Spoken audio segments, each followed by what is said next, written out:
Notification آ گئی، وضاحت آ گئی ہے، اور نیوز یہ ہے کہ سوشل میڈیا پر موجود وہ تمام جو خبریں ہیں اباؤٹ ونٹر ویکیشن، ان کی ایکسٹینشن کے بارے میں، اور جو نوٹیفیکیشن بھی گردش کر رہے ہیں ان کے بارے میں سیکٹری اسکول ایجوکیشن ڈپارٹمنٹ خالد نذیر بھٹو صاحب نے اس کے بارے میں وضاحت جاری کر دی ہے۔ سیکٹری اسکول ایجوکیشن ڈپارٹمنٹ کا کیا کہنا تھا اس بارے میں؟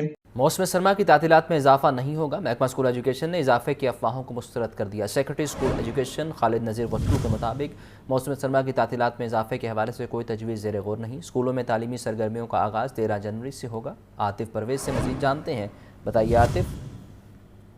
جی بالکل، سوشل میڈیا پہ اس حوالے سے خاصی افواہیں گردش کر رہی تھی اور کچھ نوٹیفیکیشن جعلی بنا کر بھی اپلوڈ کیے گئے تھے، جس سے خاصی کنفیوژن پائی جا رہی تھی کہ آیا موسم سرما کی چھٹیوں میں اضافہ ہوگا کہ نہیں ہوگا۔ اب اس حوالے سے سیکٹری اسکول ایجوکیشن خالد نذیر بھٹو کا کہنا ہے کہ چھٹیوں میں کوئی اضافہ ہونے نہیں جا رہا، نہ ہی ایسی کوئی تجویز جو ہے وہ زیر غور ہے۔ اسکول شیڈیول کی چھٹیوں کے بعد 13 جنوری سے کھل جائیں گے۔ محکمہ اسکول ایجوکیشن کی جانب سے جو موسم سرما کی چھٹیاں تھی وہ 20 ستمبر سے 10 جنوری تک دی گئی تھی، تاہم ہفتے اور اتوار کی چھٹی کے بعد 13 جنوری سے جو ہے اسکولوں میں تعلیمی سرگرمیوں کا ہوگا اجلاس جو ہے آغاز ہوگا۔ اس حوالے سے ڈسٹرکٹ ایجوکیشن اتھارٹی نے بھی تمام جو انتظامیہ ہے نجی اسکولوں کی ان کو آگاہ کر دیا ہے کہ موسم سرما میں ویسے ہی جو کسی بھی تعلیمی سرگرمی اسکول کھولنے کا جو ہے اس حوالے سے کوئی اجازت نہیں ہے، اور اب سیکٹری اسکول نے یہ واضح کیا ہے کہ 13 جنوری سے ہی